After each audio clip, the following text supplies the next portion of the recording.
Ladies and gentlemen, welcome back to the True Life Podcast. Hope everybody's having a great Sunday morning. Thought we'd cover a little bit of news today, go through some headlines, give some commentary, check out some pictures, and yeah, that's what we got going on. So let's just move right through here. Everybody knows about this whole Trump scandal, getting indicted. What do you guys think? Put some whatever you think about this crazy indictment. Put it down there in the comments, and we can talk about it. I think that this whole idea of indicting a president is intriguing. It seems to me like it could be, I don't know, it could be a pretty big problem for not only Trump, but, what does it mean if you indict this president? Can you go back and indict other presidents? On some level, I think that the government in itself is making a pretty big mistake because they open the door to prosecute all politicians. And as somewhat of a populist, I think it's a good idea. Go ahead, indict Trump, and then we can move on to the Speaker of the House, the Vice President, we can move on to all of them. Once we set precedents for putting a politician in prison, then we can begin with the show trials. And that's when the real fun begins, I think. Because let's face it, all the politicians, whether they're red or blue or dirty, they are partnered with K Street, they are partnered with the lobbyists, and they really don't care about any of the people. What they really care about is getting into office, getting a huge paycheck, and burning their constituents. As long as their constituents aren't millionaires, they don't really care about you. All they want is your tax revenue. They don't care about your personal freedom. They don't really care about anything except making money. And that's exactly why I think putting Trump in prison is a fantastic idea. I hope he gets indicted. Hope he goes away to prison. And like I said, I hope we start with him and then we move on to all the rest of the politicians. So let's check out some other stuff here. There are some interesting stuff in the news today. I think you guys are going to like them. So let's just move down some headlines here. New York plans to close streets for arraignment. What do you guys think? Are they planning on there being some big demonstrations? Are they planning on people going and being out in the streets and getting crazy? What do you guys think is going to happen? Is there going to be anything that happens there that's nuts, or is it just going to be a big nothing burger? I don't know. It'll be interesting to see. On some level, I think it's a pretty big distraction. I think it's distracting us from the world of finance. We're seeing all these things happen. We'll stay with this story for a little bit. End of invincibility. I don't know if he was ever invincible. Shocked and defiant political woes. I think it's a distraction. Let's check it out. Let's see what else we got going on down here. How about this? Stormy Daniels, Mar-a-Lago. No. Former Arkansas governor. Here's an interesting one. Hunter Biden works featured alongside art world heavy hitters. That's hilarious. Who in here thinks that Hunter Biden is a phenomenal artist? Everybody knows what that is, right? Hunter Biden doing artwork is Hunter Biden taking payments for his father and the corrupt Biden family. I think everybody knows that. The fact that this can even happen in front of everybody is disgusting. The fact that that guy isn't arraigned before Trump is ridiculous. That guy should be indicted first. But here, that's what I'm saying. Hunter's next on deck. Biden's next on deck once Trump goes down. List of the 10 best states for long, healthy living. What do you guys think? You got any guesses? Let's check them out, huh? Let's see what we got here. I bet you Hawaii's on there. This is coming from Renee Onoric, Health and Wellness. She published this on Friday. There's a picture over there. You should check out her article. I'm sure it's pretty awesome. Let's see here. Health and Wellness. So consider this: in 2019, the U.S. landed at number 40 for life expectancy when compared to other countries, according to the World Health Organization. With America's advanced healthcare system in mind, an average life expectancy of 78.5 years. Pretty interesting. How many of you think you're going to live over the age of 80? How about 90? How about 100? What does it make you think about healthcare? You guys think healthcare is getting better in this country, or is it getting worse in this country? And what are you doing? You listening to this? Yes, you. I'm talking to you. What are you doing to make your health better? Getting up and going for a run in the morning, maybe doing a little walker, going for a jog, having some nice conversations with people you love. I hope so. Well, let's get down and figure out what these states are, right? Life extension, yada, yada, yada. Okay. Here's some things you can do. Pretty sure everybody knows this, but these are probably pretty good ideas, and this is going to correlate to states somehow. Exercise, healthy diet, healthy weight, sleep quality, stress levels, social isolation, proximity to parks. I guess that's kind of being outside, right? Trying to figure out what's out there. Okay, states ranked high not only because of lifelong expectancy, but also of their residents live a healthy lifestyle. All right, then look at this. Here we go. My home state of Hawaii, baby. The number one state for a long, healthy life is Hawaii. It's not surprising. Hawaii landed the number one spot as the best state for longevity. The Aloha State's life expectancy at birth is 80 years old. Aloha, everybody. I can tell you, I haven't lived in every state, obviously, but I can tell you living in Hawaii is beautiful. Let me tell you one thing that is probably not in this article, but I think adds to the beauty of life, longevity, and a healthy lifestyle. And that is here in Hawaii, there's 0 billboards. So if you're driving down the highway, you don't have like this big screaming sign like, hey, buy this thing. You need this. Look how pretty I am. Look how skinny I am. There's none of that.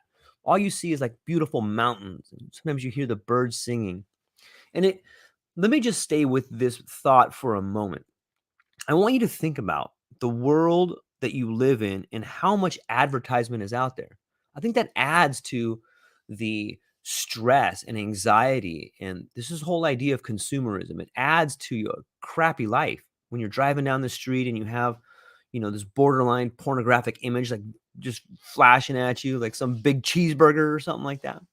So let's see what else we got on here. The top 10. Oh, we don't need that one. All right. So let me switch it up here and we'll come over here to a new one. Let's go with, okay. How about, here's another one for you guys. Anybody know what this is?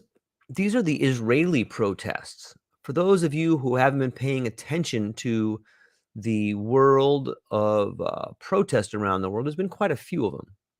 Now, there's some people that say Benjamin Netanyahu in Israel is trying to become somewhat of a dictator by getting rid of an individual in his cabinet. And you can see some of the pictures here.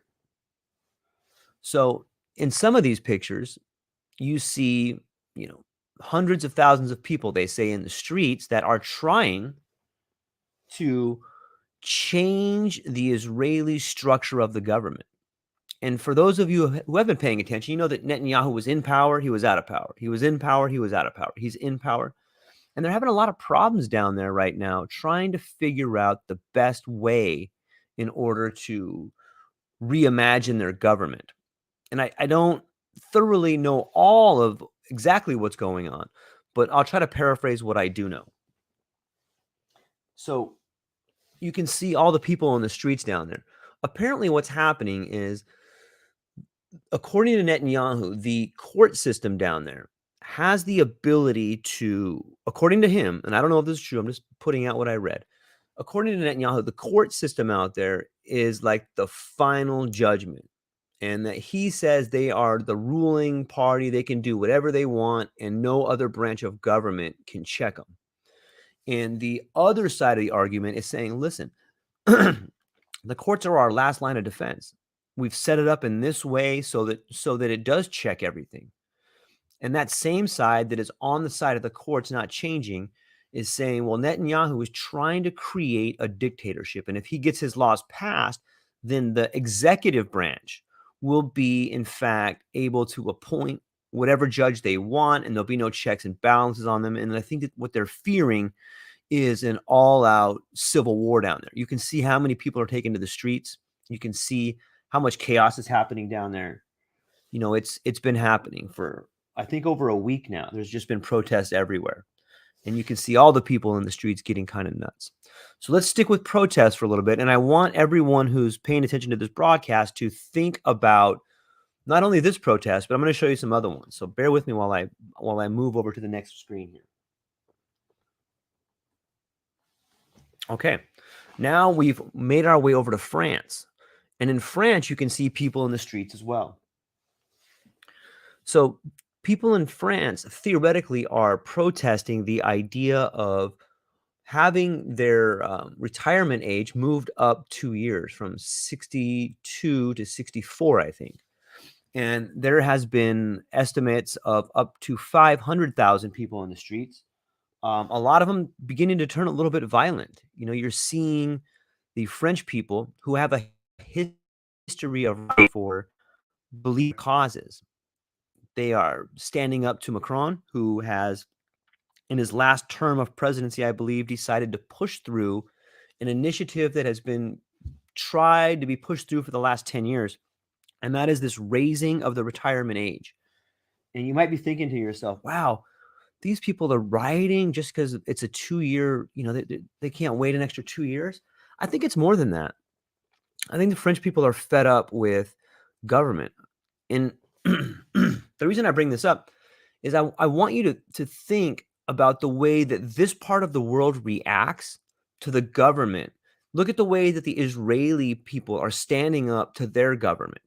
And I think that the reason you as an American aren't seeing all of these images online right now is because our government is afraid that this is contagious. Like the French protest, the Israeli protest, the protest in the Netherlands from the farmers that are out there that are trying to beat back the government for not being able to use certain types of fertilizer out there. And so the reason you're not seeing these images is because there's riots all over the world. And they're taking different shapes and forms, whether it's the yellow vests, these people in France, or whether it's the Israeli protest that we saw earlier. Right there's your friend Macron right there, who's responsible for it.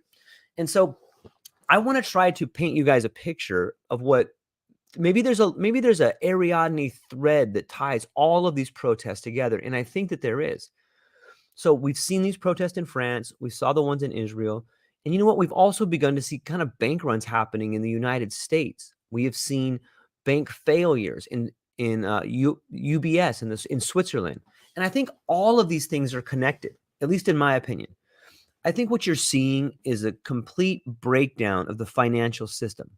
And it's these sorts of protests, it's these sorts of people in the streets that is going to continue to happen. And I think that everything you're seeing, from Trump being arrested, from drag queen shows, from black versus white, gay versus straight, man versus woman, all of these sort of books in the classroom that people are talking about. I think that these are all giant distractions to keep people who pretty much think the same thing, who pretty much have the same values. It's a distraction to keep us on the bottom divided. They don't, when I say they, I mean your Wall Street bankers, the big banks around the world, the insurance companies around the world, the government officials around the world. I think that they are all connected on some level, and they see the financial system collapsing. It's the multinational corporations, the big banks, and the governments around the world working hand in hand in order to keep the people distracted, because they don't want to see these protests. They don't want to see streets being closed down. Because what happens when the people move out in the streets? Well, commerce comes to a complete stop.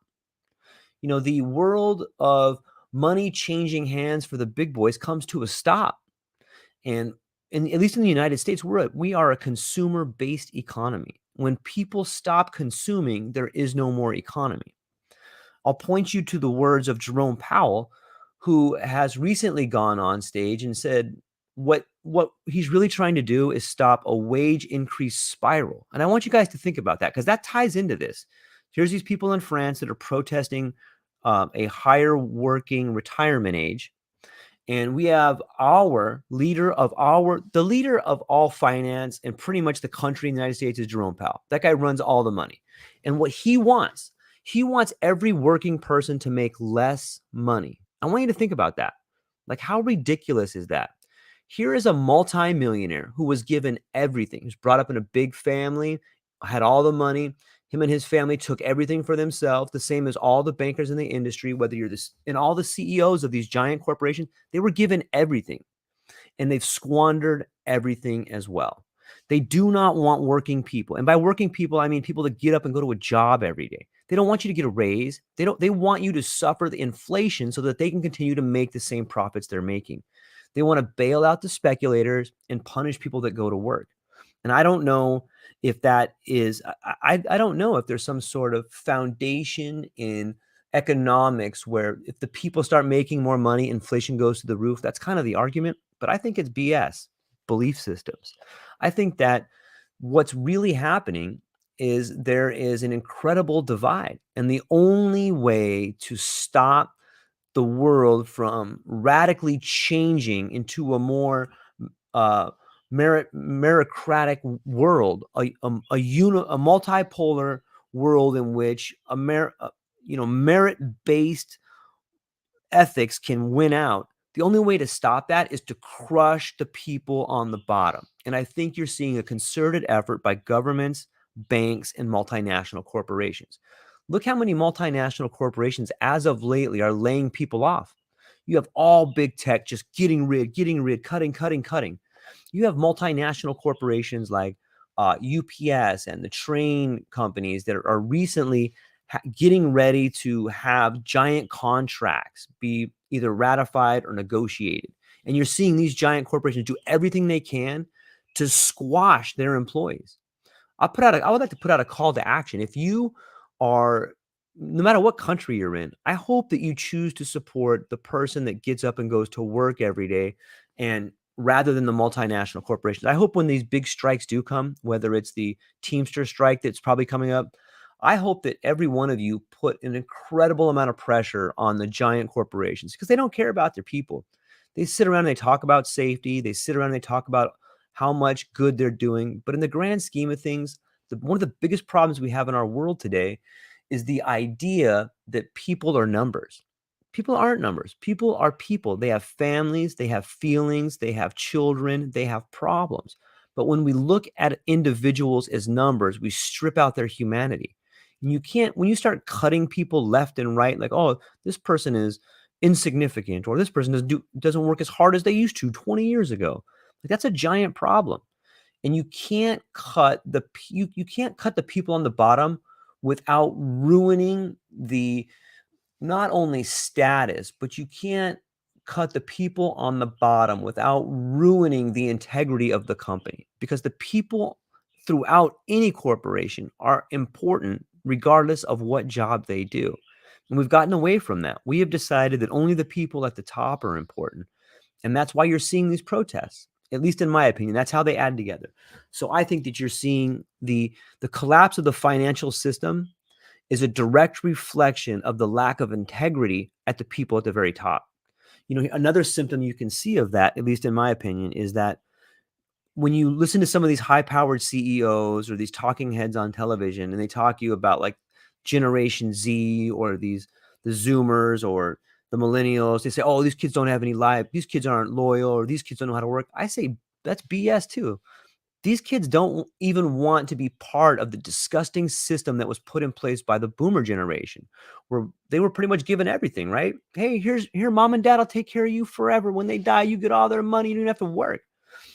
And I think that what you're seeing is this incredible class structure falling in on itself. I think the millennials, I think that the Zoomers, and all these next generations are not only hardworking, but they have a bit of a backbone. Like, they're not going to put up with these ridiculous slave-like wage sort of conditions, and they shouldn't.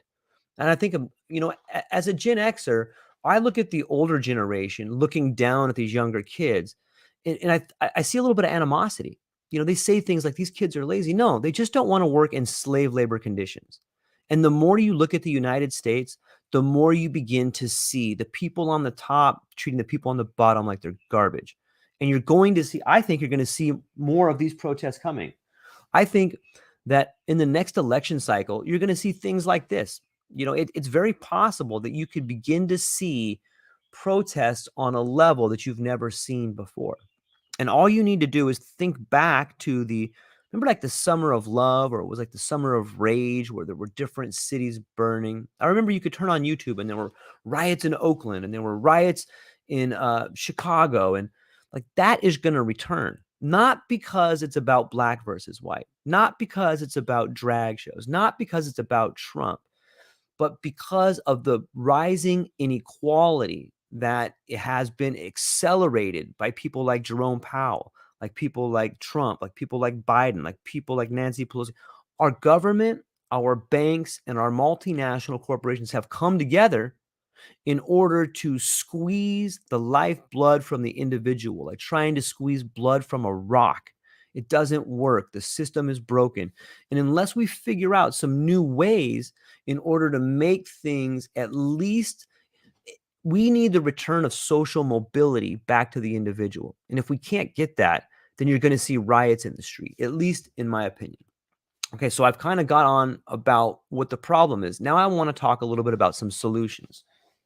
So I think that some of the solutions are going to be, it's going to have to start this way. You're going to have to see people in the streets, because that's the only way change happens, is when people demand change.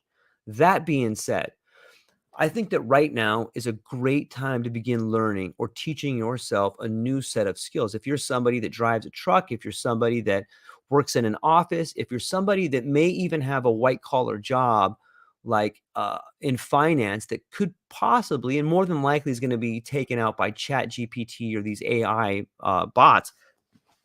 I think right now is a great time to begin retuning your skills as an individual. Start thinking about, how can you bring value to more people? Maybe at your job, you bring value to your office or a team of 5 or 6 or 10 people, or maybe you make deliveries and you deliver to 150 people a day. How can you take what you know now, whatever area you're in, how can you take what you're doing and move it over into your own individual way of life, into your own brand, into your own sort of little business? The fact that you can go online right now and do what I'm doing, and you can present information to people, or you could teach people how to do things. There's so many talented people out there that could probably create a channel or a brand and teach other people the things they know. You might be thinking to yourself, I don't even know anything, George. What am I supposed to do? Well, that's BS too. You do know stuff. Anybody over the age of 20 or 30 or 40, you've accumulated skills in your life that are valuable. And if you're willing to try, if you're willing to begin learning how to communicate effectively, then you can take your skills and you can teach them to other people, and they'll be inspired, they'll be thankful, and they'll be happy to learn from you. And when you do that, you're making the world better. You're making your environment better. And on top of that, you're undercutting all of these giant corporations. If you're willing to come out and just teach people, maybe you do 10 minutes a day, maybe you do 5 minutes a day, but you're contributing at a level that you've never done before. And you're providing information for people, and you're cutting out the middleman. You're getting rid of all of these sort of mid-level, you know, jobs that were given to the kids of really wealthy people that don't really do anything. Like, we're cutting out the fat, we're cutting out the middleman, and you watching this are part of it. So I just wanted to say thanks to everybody. I kind of wanted to get in here and check out some of these headline news stories, give a little bit of a rant right there. I want to leave everybody on a really cool, positive note. So check out this next story that I got for you.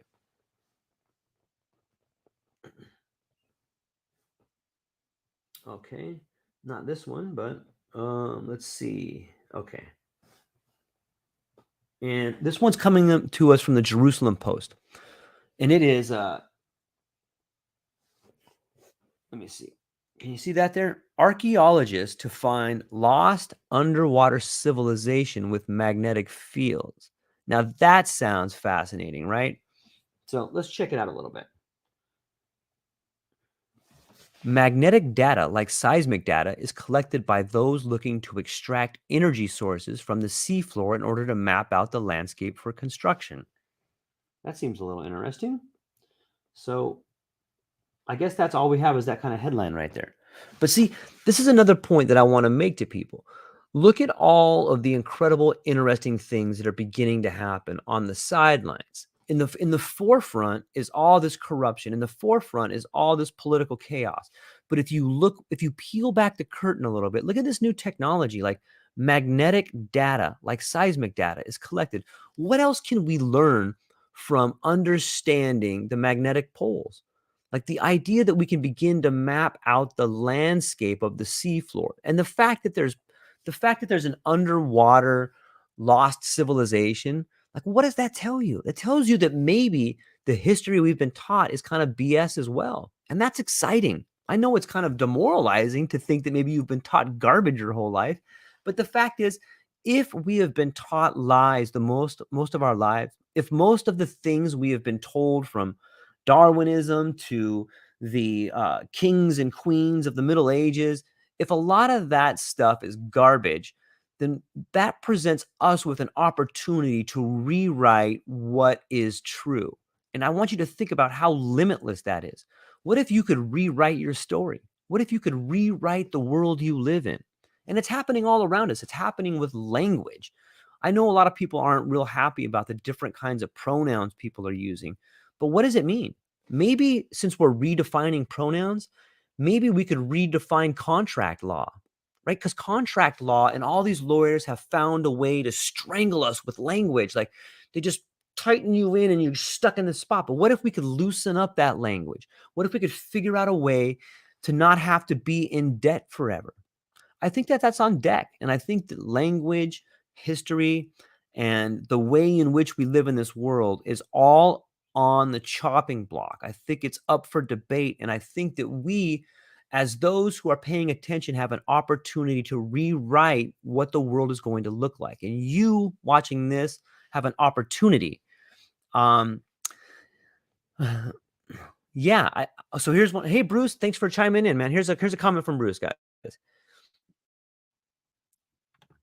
So Bruce says he's not in favor of mucking around with the SSI and or the ages, and that jumping too soon could trigger even more homelessness. So yeah, so I think what he's saying is the Social Security. Yeah, I don't. I'm with you, Bruce. It's not that I want to muck around with it. It's that it's already being mucked around with, and I would like to have some sort of say in it. I think that you know, I agree. So I'm not sure if Bruce is saying that it's for the US or for France, but let's just take it by France first. So yeah, these people have paid their entire lives into a social security system, and now the government's saying, hey, we're not going to pay you. It's kind of like you telling your credit card company, well, I'm just not going to pay you anymore. I'm just going to change my interest rate and I'm going to change the date I'm going to pay you. And I mean, it kind of begs the question, right? If the government can do it to us, why can't we do it to them? Like, how many people would it take to stop paying their mortgage payment? I thought about something like this. What if there was a group on Reddit, or what if there was a group out there that got together and they all have a home loan from Bank of America, and they all get together and say 5,000 people decide, you know what? None of us are going to pay our mortgage on time. But right now, we're going to short Bank of America stock, and none of us are going to pay our mortgage for 2 months. Yeah, you're going to get dinged with some fees, but you should be able to make that up shorting the stock. And if enough people did that, you could bring the finance. I mean, it doesn't have to be Bank of America. And I'm not saying everyone should do this. I'm just throwing this out there. So don't get mad at me. I'm just saying there are things the American people can do. Just people around the world. That's what hedge funds do. Hedge funds go out and find companies they don't like or they see a problem with, and they just short them into oblivion. Like, what if the American people did that? There's tons of stuff out there that we could find. Like, look at what Norfolk Southern is doing. Like, they have destroyed. They have taken responsibility for everything except the consequences of East Palestine. They've ruined the water. They've ruined the land. They've ruined the people. They've ruined the farms. They've ruined the morale. They've ruined everything out there. And they pay zero consequences. Nothing. They have their own police force. They're not allowing people to test their wells. Like, that's an ecological disaster on the level that we have never probably seen in the U.S. And where are the environmentalists? Where is Greta Thunberg? Where is Pete Buttigieg? Like, where are these people who champion the environment when there's spills like that? They're nowhere to be found because they don't really care. They're big. They're just mouthpieces trying to gain some fame. They don't care about people. What they really care about is money, and they're on the same team. But I'm with Bruce on this too. If people were promised SSI, if people were promised Social Security at a certain age, then they should get it. That was a promise made to them, but it's more than a promise. It was something that they've been paying into their entire life. And it speaks volumes of where we are as a country. And this takes me back to the initial idea that what we're looking at is a financial crisis. Here's the government not wanting to pay people that which they've already paid into. That is a financial crisis, But here's the real kicker, Bruce. Listen to this. Why is it that there's no money for the people? Why is there no money for infrastructure, but there's infinite money to bail out banks? There's infinite money to send to Ukraine. Like, how can those two things be together? Oh, sorry, we have to lift the retirement age for people. But by the way, we can give Silicon Valley Bank billions. Nah, we'll just give them trillions. But for the people working, sorry, there's no money for you. Like, that's why people are in the streets. Like, it doesn't make any sense unless you realize the financial sector is collapsing. Does that mean we're going to have CBDCs coming in sooner than later? Probably. Does that mean that people at the top are panicking? Probably. Does that mean you should probably have an extra bag of rice or an extra bag of be able to make your own bread? Probably. I mean, I can't predict the future, but I can predict that there's a lot of opportunity. And I have full faith in the American people, in the Russian people, in the Ukrainian people, and the Israeli people, and the people around the world are rising up. And I have full faith in them. I think that we're headed for a time, while shaky, is going to be not only more beautiful than you imagine, but more beautiful than you can imagine. And I hope that if I could leave people with something as I'm landing the plane here, I want you to think about that. You are incredible. You're beautiful, and you've gotten through so much tragedy in your life that no matter what happens, you're going to be able to move forward. It might be tricky, but if you're listening to this, you're probably the leader. So harness your skills, do what you got to do, and know that what's coming may be a little shaky, but at the end of it, it's going to be beautiful. It's always dark before the light. That's all I got for today. Thank you for spending some time with me. Aloha.